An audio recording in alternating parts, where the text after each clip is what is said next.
Thank you for joining us on the newsroom. I am Abisola Adebayo. At least 7 persons, including children, have been confirmed dead in Zigiri village of Shiroro local government area in Niger State after a boat capsized. The mishap occurred when the villagers were heading to a neighboring village for a naming ceremony around 4 p.m. on Monday. In a statement signed by the spokesperson for the Coalition of Shiroro Associations, Salih Sabo, the association blamed the mishap on the ongoing construction of a dam. The spokesperson urged authorities to, as a matter of urgency, respond to the devastating incident and provide safety measures in order to prevent a recurrence. The Katsina State Governor Aminu Masari has called on residents of the state to arm themselves and confront bandits because security officials alone cannot tackle insecurity in the state. Katsina, like other northwest states in Nigeria, has witnessed incessant attacks by terror groups. Speaking during a media parley with journalists at the Muhammadu Buhari House in Katsina, Masari says the number of security personnel in the state is not enough to tackle the situation, adding that the state government would assist those who plan to own arms with a view to help bring an end to banditry.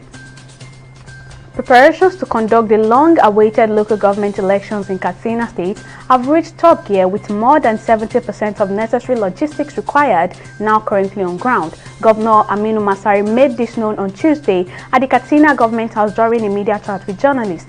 Masari decried that 16 local government areas in the state can no longer sustain themselves, as all of them are overloaded with employees bearing genuine official letters of appointment. He further added that the current state administration has reviewed and resettled over 2,000 local government employees that were denied their salaries by the previous government.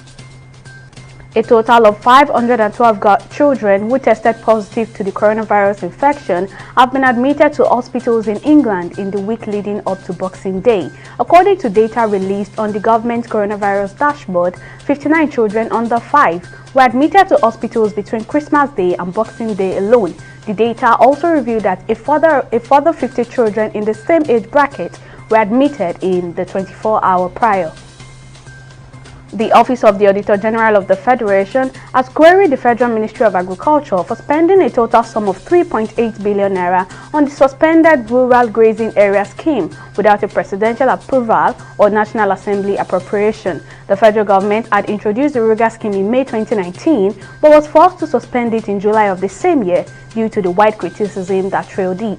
The Auditor General consequently recommended that the withdrawals from the RUGA Intervention Fund be refunded to the federal government coffers, as they were in breach of the extant laws and the financial regulations of the country. And on the foreign scene, following the publication of the Truth, Reconciliation and Reparation Commission's report, the Gambia will consider amnesty for individuals who make full and remorseful disclosure before the Commission and were not involved in crimes against humanity. According to a statement by the Commission, such persons have 14 days to apply for the amnesty starting from December 24. The statement further noted that applications will be reviewed over a 6-week period, after which a report will be sent to the President, adding that where the Commission refuses an application, reasons for the refusal shall be explained in a letter to the applicant. Organizers have announced that world number 1 Novak Djokovic has pulled out of the ATP Cup in Sydney, heightening doubts about his vaccination status and whether he will defend his Australia Open title.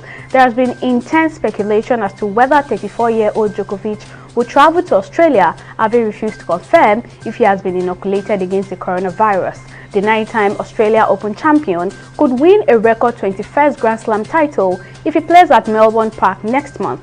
But to enter Australia, he and members of his entourage will have to be vaccinated. Well, that's all at this time on the newsroom. Do join us at the top of the hour for more updates. Bye for now.